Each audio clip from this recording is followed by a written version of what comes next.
Yeah, I'll react to that, sure. 30,000 years ago. Big sneeze. Hey guys, I get into this rut of like, it's a trap of, I get used to reacting to more narrow, less and less variety of videos because I'm like, oh, that's what, you know, sometimes people comment on and watch. And so, and it's a downward spiral into just no variety of stuff. And then I just kind of get bored with watching some stuff that I keep watching about the same topics over and over again. I like learning about a lot of different things, not just history and travel stuff. So yeah, I'm trying to get out of that rut, even if not as many people might want to watch this stuff or whatnot. I think it's important for me going forward and just learning more about what I want to learn about and not feel like I have to stay in this certain area. So let's go. What was the earliest surgery? I did a like, right? Preemptive like, PBS Eons, love this channel. What was the earliest surgery? Let's find out. Hope you guys are doing well. My name's Connor. If you're new, let's learn. Shall we? Rainforest in what's now Borneo. A little over 30,000 years ago, in a rainforest in what's now Borneo, a surgeon knelt over their patient, a child with an injured left leg. Using a sharp tool, probably made of stone, they cleanly sliced through the bones between the child's knee and ankle, expertly navigating the muscles, veins, and nerves to avoid death by blood loss or shock. And the operation was a resounding success. This is the oldest known surgical operation, and it took place tens of thousands of years earlier than many scientists had assumed we'd started performing such advanced medical procedures. And it forces us to ask an important question, one with far-reaching implications. When did practicing medicine in all of its varied, complex forms become something that we actually started doing? While it's a hard question to answer, it's possible that our tendency to heal one another might have been with us for even longer than we've been human. Question. What would be considered medicine? Is it just... Because I'm being so removed from like hunter-gatherer lifestyle as we are. Most of us are. I'm not, you know, like you have like North Sentinel Island, which I think is an area owned by India, with like indigenous people on it that are still like kind of Stone Age living. That I'm sure in those closely knit communities, you had to be brought up with this certain knowledge. I'm sure a lot of it procured through trial and error of just using things around you in nature and realizing that it helps alleviate a symptom of something. And then that would be considered studying medicine, wouldn't it be? So I'm assuming as long as we've been in a relatively large group of people, we've been studying this, right? Before the discovery of that amputation from Borneo, the next oldest examples of surgery come from around 7,000 years ago in the Neolithic period. An ancient farmer in what's now France had his left forearm removed, and skulls with holes drilled in them in a process called trepanning also emerged around this time. And for a long time, a common view among Western scientists was that the transition to settled agricultural societies in this period is what sparked the first major innovations in medicine. I'm sure that once they realize that someone is getting these symptoms that they know and recognize and are familiar with other people around them getting it and like dying every time, then maybe they knew after a certain point, if they don't try something, then this person is going to die for sure. And so why not experiment a little in trying how to fix it, even if that could lead them dying quicker. If they notice, like, oh, this thing is happening to my son, and I saw my father die to this, or something, then that would happen. I can't think of another way. As Neolithic societies got larger and more complex in their social organization, they developed sophisticated medical knowledge, skills, and tools that earlier communities simply didn't have. But in 2020, when scientists exploring a cave in Borneo discovered the carefully buried remains of that ancient amputee, they argued that this might be wrong, because the evidence from that burial pointed to an intentional, skilled operation and not an accident. For example, the bones of the lower third of the individual's leg ended in a clean cut. This cut was far too precise for the limb to have been been severed in an accidental injury or an animal attack, both of which would have left more crushing fractures. There also was no sign of an infection in the bone, probably thanks to the application of medicinal plants native to the region. And this would have been quite an achievement in the tropics, where wound infection is difficult to prevent and hard to treat even today. In fact, based on the pattern of bone healing, the individual appears to have survived for between 6 and 9 years after the operation, making it to around 20-ish. Now, the fact that ancient people were capable of such sophisticated behavior shouldn't come as too much of a surprise. Yeah, the more we learn about the people who... hate is a strong word. The same thing with like talking about pyramids and stuff, or things that people built. Why do we think that smart people just appeared in like the 1800s? It's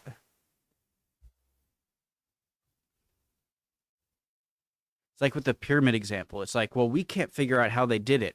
Well, if you lived in a time where there were no, like, a lot of laws and people had an enormous amount of people have their entire lives to do things, they would probably think, and they didn't have machinery, they might think of different ways to do things that aren't so intuitive to us.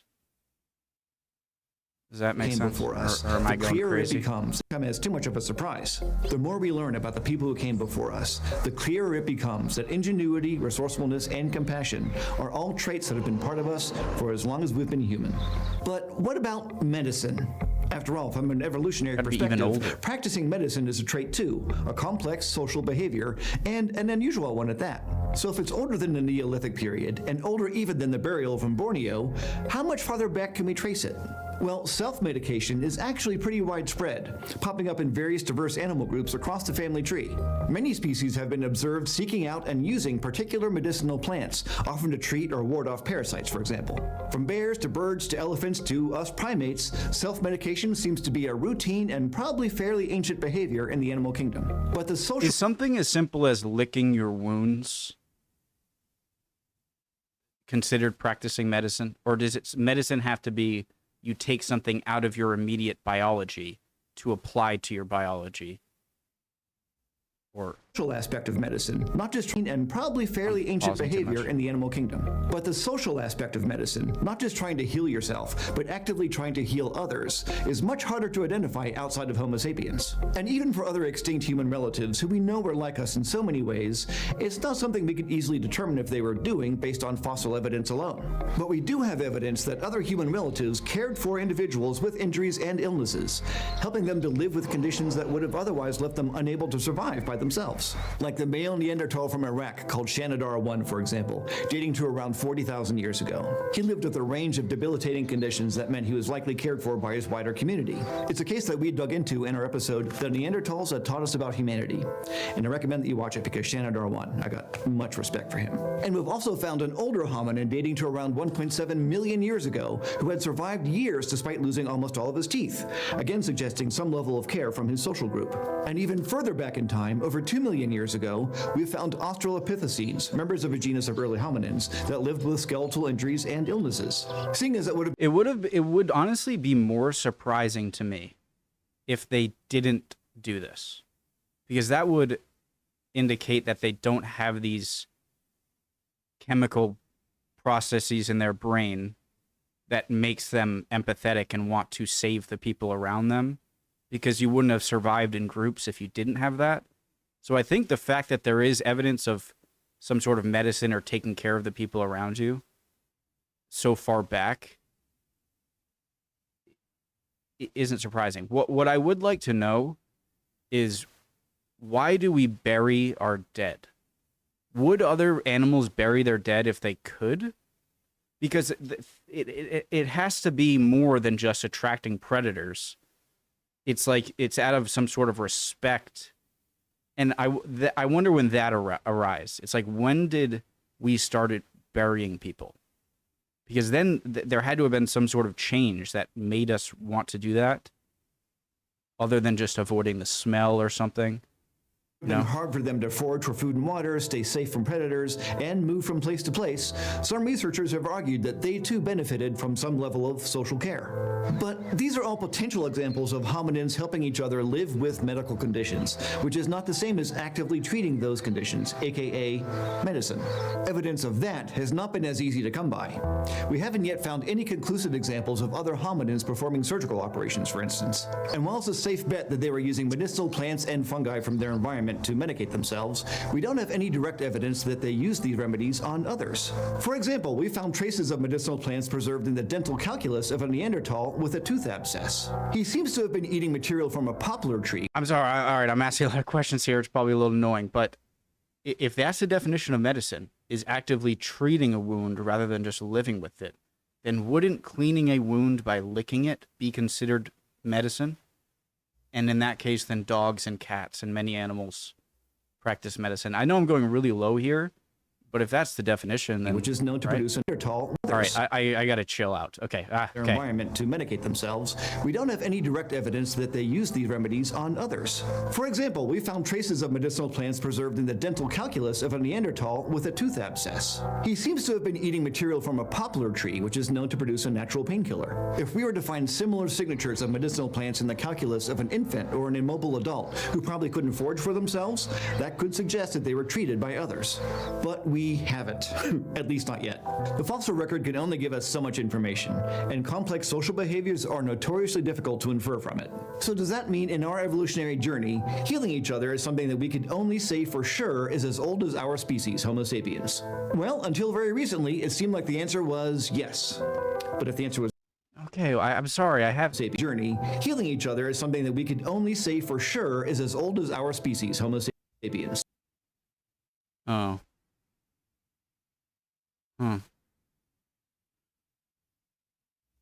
Most animals, mammals, have a motherly instinct, right?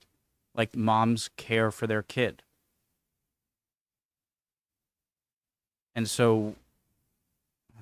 Well, until very recently, it seemed like the answer was yes. But if the answer was yes, I would not be here. We just didn't have the hard evidence to the contrary. But in 2019, that suddenly changed. See, researchers in the rainforest of Gabon were working on a long-term project to observe a local chimpanzee community when they noticed something strange. Over the course of about 15 months, the researchers saw wounded chimps repeatedly perform a never-before-seen behavior. And when I say this is strange, I would like for you to go like this before I tell you about it, because when I first learned about this, it made my brain break in half. I'm ready. The chimps caught a type of small flying insect from the air, squeezed it briefly between their lips, and applied it to their open wounds, rubbing it around for a bit before throwing it away. And the researchers saw the chimps do this 19 times with what seemed like the same kind of insect, although the researchers were too far away to identify the species. Now, this alone was a pretty remarkable... I'm sorry for not giving a huge reaction there.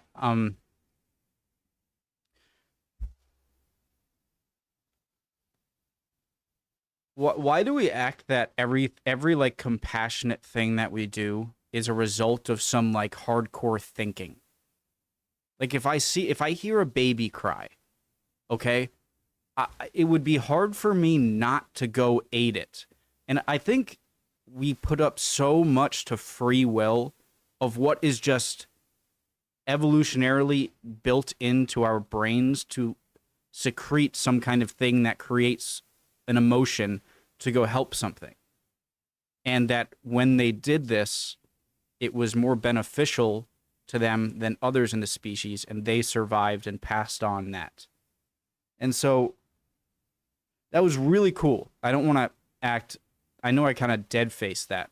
Super cool, but I don't, human beings are so insane. My favorite animal, okay? But we're still animals, are we not? This is sometimes why I don't think free will exists. I don't know, I'm not saying it doesn't, but I think a lot of what we consider like our own free will is an illusion. Am I going too far into this? Because I think a lot of things, like it wasn't a free will decision to go say help a crying baby. You hear a crying baby, your brain starts sending these signals, and it would be really uncomfortable for you not to go help that baby, right? And so I think human animals are much more robotic, including us, than we think they are. And I think humans are more robotic than we think they are. Sorry, I'm observation. It was another possible instance of self-medication in non-human animals, and the first ever recorded that involved applying insects to a wound. But what was even more remarkable was that in a few instances, they saw individuals apply the insects to the wounds of others. Those instances included a mother applying the insects to the wound of her son, and in one case, adult chimps applying insects to the wounds of another, unrelated adult. These observations, published in 2022, may represent the first recorded example of non-human animals actively treating the wounds of others. And it gives me a little bit of hope for all of us. I just want to say that this is amazing, but what's so surprising? Exactly. I'm becoming annoying to myself, maybe, but we are very close to chimpanzees. They're very social. They're extremely intelligent, and they're doing this. And sometimes I think that we think humans are so... Sorry, it's freaking amazing. Okay, let me just give that reaction. Holy crap, this is awesome. But I'm sort of... You get what I mean, right? Of non-human animals. Please, if anything you think is just dumb that I'm saying or is completely wrong, please let me know in the comments, guys. I'm not trying to say... animals actively treating the wounds of others. I know this stuff. And it gives me a little bit of hope for all of us. What medicinal effects the insects might have had is still an open question. Perhaps they have some soothing, anti-inflammatory, or antimicrobial properties. Until we identify the species, we just don't know. But insects and other invertebrates have been used by many human societies for medicinal purposes over the years too. From leeches to slugs and snails to termites, to name a few. And what the chimps are doing seems pretty similar. While trying to find deep time evidence of healing others has eluded us so far, it seems like the present may be the key that helps us understand the evolution of medicine. After all, if chimps are medicating each other, isn't it possible that this behavior was present in our common ancestor some 6 to 7 million years ago? Whatever the answer, this trait that was once thought to be exclusively human might actually be more widespread than we thought. And maybe even an important part of our evolutionary success story, allowing us to thrive in situations that might have otherwise been deadly, something it still does for us millions of years later.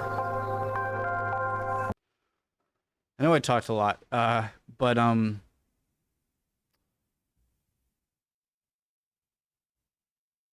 was I going to say?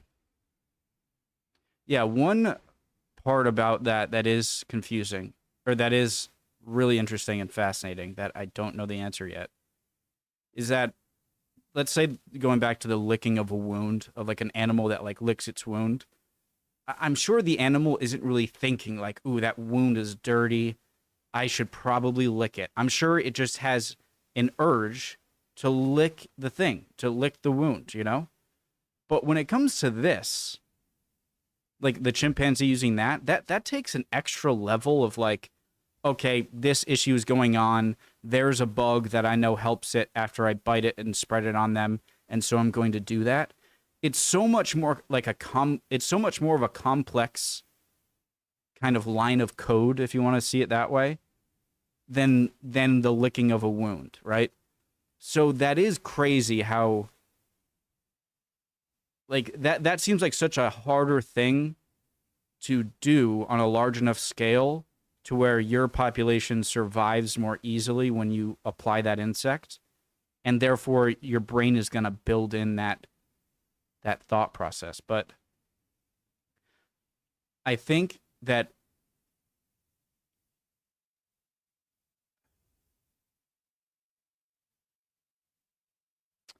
I'm trying to say that emotions, I think, are evolved just as much as anything else.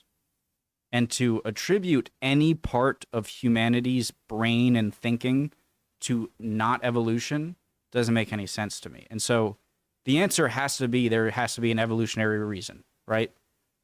How did that evolutionary reason come about in a way that doing something that is very unintuitive, or very intuitive, like a licking of a wound, to something much less intuitive, like the thing that the chimpanzees were doing, does blow my mind. But I guess with enough time, then anything can happen like that. And humans can talk. We can say why we're doing things. And I'm sure there are a lot of other cases of animals being attracted to, say, eating certain things or rubbing up against certain things, that there is a purpose to that in some kind of medicinal manner that we just don't think of. And we just think, oh, it's itchy, or, oh, it's just, that's what's in front of it and it's eating that. Yeah, okay. Can you tell how much I'm interested in this stuff? Sorry for pausing so much and talking, but I really love this stuff. And this Did you stuff, know that your dental space, calculus government. is the only part of your body that fossilizes while you're alive? Find out more in our episode, The 40 Million Year Old Ecosystem in Your Mouth. I was about to watch Also, fun that. fact, dental calculus is literally harder than the calculus you learn at school. If there's a bound calculus joke, I haven't heard it. And thanks to this month's eontologists, who are the best medicine... I see no lie. Jake Hart, Raphael Hassa, Eddie and Eric Higgins, John Davison Ing, Melanie Lamb Carnivale, Eddie. It's a great video as always from PBS Eons. I hope you didn't mind the pausing and talking too much. Yeah, love you guys. Hope you're all doing well. Would appreciate any comments. Tell me I'm wrong in what I said, or explain something I asked, or anything. Would love to see it. You guys are always awesome with that. Hope you're all doing well, and I'll see you guys next video.